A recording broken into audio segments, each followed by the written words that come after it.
Bonsoir à toutes et à tous. Ce samedi 13 juillet, il est l'heure de l'info en mode été.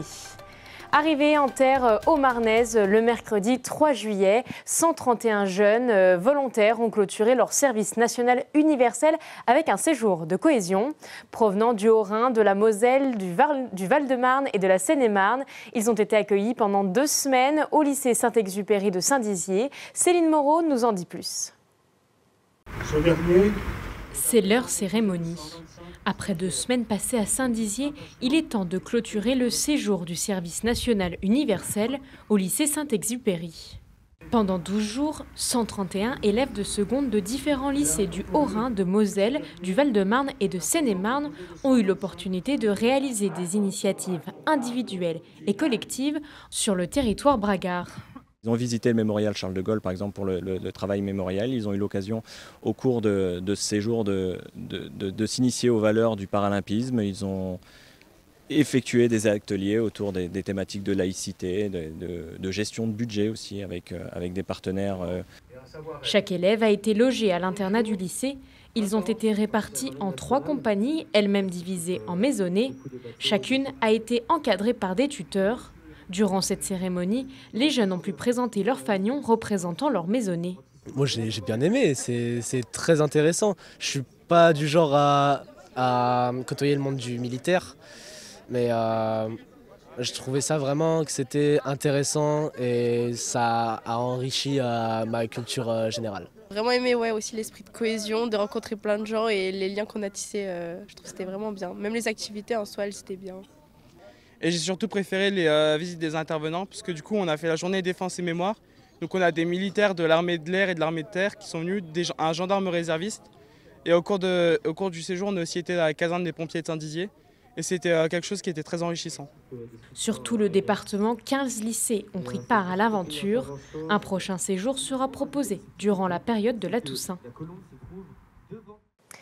Vous allez rapidement la reconnaître. Vous le savez, cette petite camionnette rouge, eh bien, elle est de retour. Jusqu'au mois de septembre, la guinguette mobile va sillonner les villages de l'agglomération de Saint-Dizier et proposer une soirée conviviale dans les petites communes. Hier soir, elle était à Magneux et Céline Moreau s'y est rendue. Sa peinture rouge vif a fait sa célébrité. La guinguette mobile est de retour. Ce soir, elle fait escale à Magneux, une commune de 300 habitants, pour sa 4e étape de l'été. Pas de souci, on n'a pas de camion, mais on a quand même fait une soirée guinguette avec donc la commune qui nous a mis à disposition tonnelle, table, qui a même été chercher une tireuse mobile pour nous. Et c'est relativement facile entre guillemets à organiser une soirée guinguette et un événement festif et convivial, donc pourquoi pas le faire de nous-mêmes dans le futur. Donc c'est cool, ça a lancé une bonne dynamique quand même, mais on est content de retrouver le camion ce soir quand même. Proposer une ambiance chaleureuse et conviviale comme les bistrots d'antan, c'est l'objectif de cette guinguette. Séverine, tu veux boire quoi? Comme toujours, produits locaux, concerts et bonne humeur, et plus de 200 personnes à chaque soirée, ce qui équivaut presque au nombre d'habitants de Magneux. Pour s'amuser, passer un bon temps. Je les ai tous faits, tous. On va dire qu'on est un petit peu des habitués et puis c'est sympa, on vient avec des amis, des voisins. Nous on habite à 5 km. C'est la 3e fois qu'elle vient au village et comme vous pouvez le voir, ça réunit plein d'habitants mais aussi des extérieurs et c'est un beau moment de fête. Plus de 40 soirées sont prévues jusqu'à septembre pour cette 3e tournée de la guinguette mobile. À chaque fois, la petite camionnette s'arrêtera dans un village qui ne possède plus de lieu de convivialité. Pour l'instant, soirée très réussie, les gens sont contents, il y a des petits rayons de soleil, ça mange bien, ça boit bien, c'est top. Pour l'heure, la guinguette se déplace en Haute-Marne et en Marne. Elle souhaite étendre ses escales dans d'autres départements. Avec l'accroissement de la sécheresse, les 10 dernières années ont été rudes pour les forêts françaises. La Gironde, le Jura ou encore les Vosges ont été particulièrement touchés par des feux de forêt ces dernières années. Alors pour éviter ces situations critiques, les sapeurs-pompiers de la Meuse s'entraînent régulièrement. Regardez ce reportage de Gueltas Philippe. C'était l'été de tous les brasiers.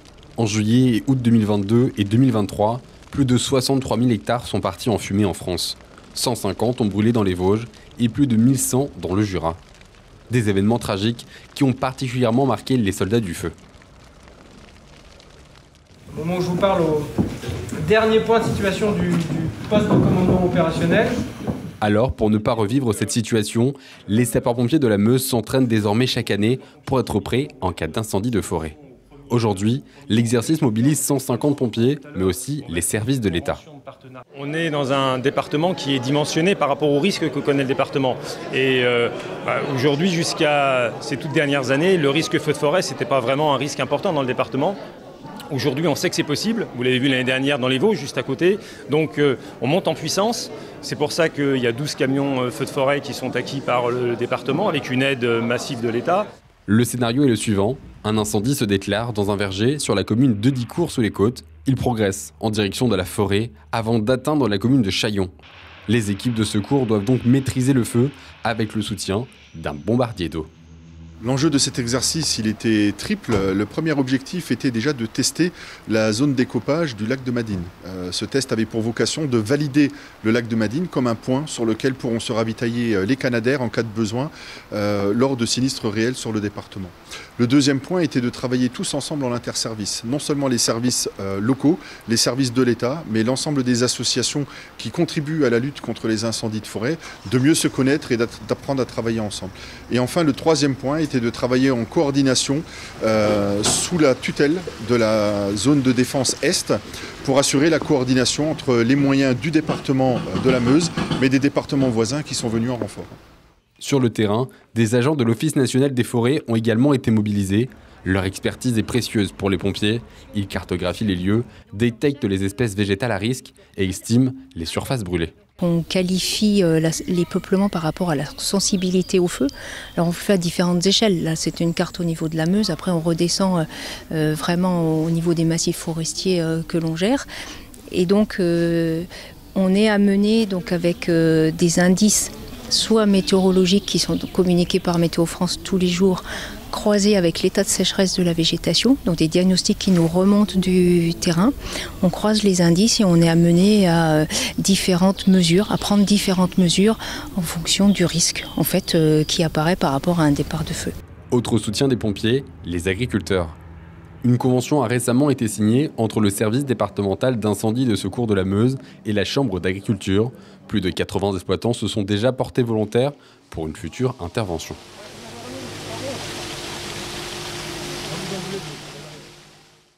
Est tombé cette semaine. Un décret permet désormais aux vignerons de suspendre le repos hebdomadaire de leurs salariés. Les vendangeurs vont donc devoir faire avec. Le texte considère que les récoltes réalisées manuellement sont des travaux dont l'exécution ne peut être différée et précise donc que le repos hebdomadaire des salariés peut être suspendu une fois au plus sur une période de 30 jours. Cette décision du gouvernement ne fait pas l'unanimité mais sera appliquée rapidement car nous sommes à quelques semaines du début des vendanges. Chaque année, pour rappel, elle rassemble environ 120 000 saisonniers en Champagne. Une fois de plus, nous vous proposons de redécouvrir vos reportages favoris. Ce soir, nous allons rencontrer Mika Gerardo, un jeune champion de pétanque. À 14 ans, il a déjà un palmarès bien rempli et vient de le compléter en intégrant il y a quelques semaines le collectif France. Nous l'avons rencontré au Boulodrome de Montier-en-Der, dans son club où tout a commencé. Manon Defontis l'a suivi, c'était en mars dernier. Mika Gerardo enchaîne les tirs. Ce bouliste de 14 ans, formé à la pétanque d'Hervoise, évolue sur le Boulodrome aussi bien au poste de tireur que de pointeur. Originaire de Longeville-sur-la-Laine, ce jeune champion a déjà un palmarès bien rempli. J'ai commencé à l'âge de 5 ans, donc ça va faire 9 ans, 10 ans. Les compétitions que j'ai faites, j'ai commencé ma première compétition jeune, la Marseillaise, en 2020, donc je l'ai gagnée. Depuis, j'ai fait plein de nationaux en jeunes, j'en ai gagné, j'ai été en demi-finale. J'ai été 2 fois championne de France des clubs. La pétanque, c'est une véritable passion familiale. Son grand-père, sa mère et son père jouaient aux boules. C'est donc tout naturellement que Mika s'est dirigé vers ce sport dès le plus jeune âge. C'est grâce à mes parents, avec mon père, quand il gagnait les concours, il me donnait les coupes et voilà, ma mère elle me disait papa il est champion et ça, c'est grâce à ça je pense. Maintenant licencié au club de Rumilly, en Haute-Savoie, Mika a intégré il y a quelques semaines le collectif France, une fierté pour le club d'Hervois qui l'a vu évoluer. des jeunes comme ça, en plus, bon, ils ont tout pour plaire. Ils jouent, ils sont bien éduqués, ils sont calmes, ils jouent avec tout le monde.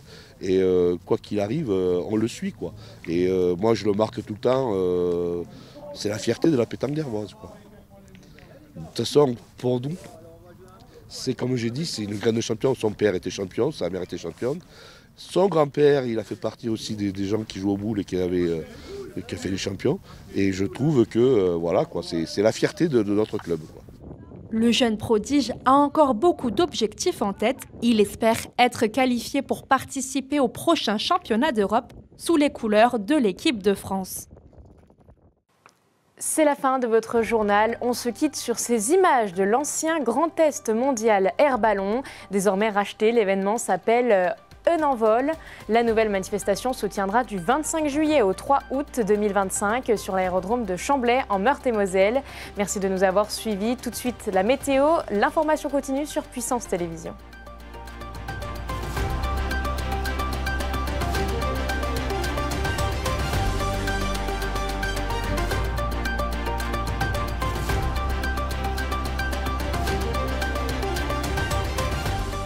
Toute l'actualité en continu à retrouver sur notre site internet et notre application mobile.